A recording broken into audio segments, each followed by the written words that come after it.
মুসা নবী আজরাইলকে একটা ধাক্কা দিয়েছিলেন, আঘাত করেছিলেন। এই আজরাইল কোন নবীর কাছে যাইতে কোনো অনুমতি নেয় না, কোন ফিদরি গাউসুল কুসুবের জান কবজ করতে কোনো অনুমতি নাই। ঘরের দরজা বন্ধ থাকলো, এই বন্ধ দরজা ওলা ঘরের ভিতরে অনায়াসে আজরাইল ঢুকতে পারে।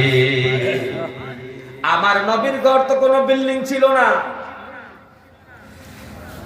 এমন কোন লোহা লঙ্কর দিয়ে ঘর বানানো ছিল না যে আজরাইল ঢুকতে পারবে না, ঢুকা যায় অনায়াসে। তারপরে নবীর অনুমতি ছাড়া নবীর হুজরার মধ্যে ঢুকবে না। আজরাইল ঘরের বাইরে বসে দাঁড়ায় আছে। জিবরাইল বলে, ইয়া রাসূলুল্লাহ, আজরাইল আসার আপনার কাছে অনুমতি চাচ্ছে। নবীজি বললেন, জিবরাইল আজরাইলকে আসতে বলো। আজরাইল ঘরের ভিতরে দিয়ে নবীজিকে সালাম দেন, আসসালামু আলাইকুম ইয়া রাসূলুল্লাহ, আল্লাহ আপনার অপেক্ষায় আছে, আল্লাহর কাছে আপনাকে যাওয়ার জন্য বলছে।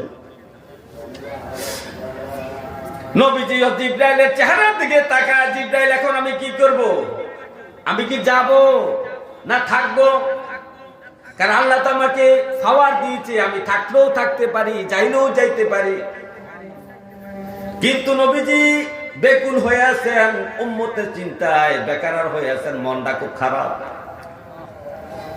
আজরাইল জিবরাইল বলতেছে, ইয়া রাসূলুল্লাহ, আপনি মালিকের দিদারে যাবেন, টেনশন কেন আপনার মনে? নবীজি বলে, হে আমার জিবরাইল শোনো, আমি তে হায়াতে জিন্দেগি আমার উম্মত যদি কোনো অন্যায় অপরাধ করতো, ভুল ত্রুটি করতো, আমি নিজেই এগুলো সংশোধন করে দিতাম। আমার সাহাবীরা যদি নামাজে অবহেলা করতো, আমি সংশোধন করে দিতাম। আমি যখন দুনিয়াতে চলে যাব, আমার এই উম্মতকে কে ভালো রাস্তা দেখাইবে? নামাজের কথা কে বলবে? রোজার কথা কে বলবে? ভালো কাজের কথা কে বলবে? মা বাবার খেদমতের কথা কে বলবে? এই জন্য আমি চিন্তায় পেরেশানি হয়ে আছি। জিবরাইল বলে, ইয়া রাসূলুল্লাহ, একটু সময় দেন, আমি আল্লাহর কাছে যাব আর আসবো। এর কি ব্যবস্থা আছে আল্লাহর কাছে আমি একটু জেনে আসি। জিবরাইল চলে গেলেন, আল্লাহর কাছে যেয়ে বললেন, রব্বে কারীম, মুহাম্মদ রাসূলুল্লাহ সাল্লাল্লাহু আলাইহি ওয়াসাল্লাম তার উম্মতের এই কারণের জন্য ব্যাকুল হয়ে আছে, চিন্তিত হয়ে আছে। আল্লাহ বললেন, জিবরাইল, আমার নবীকে জানায়া দাও,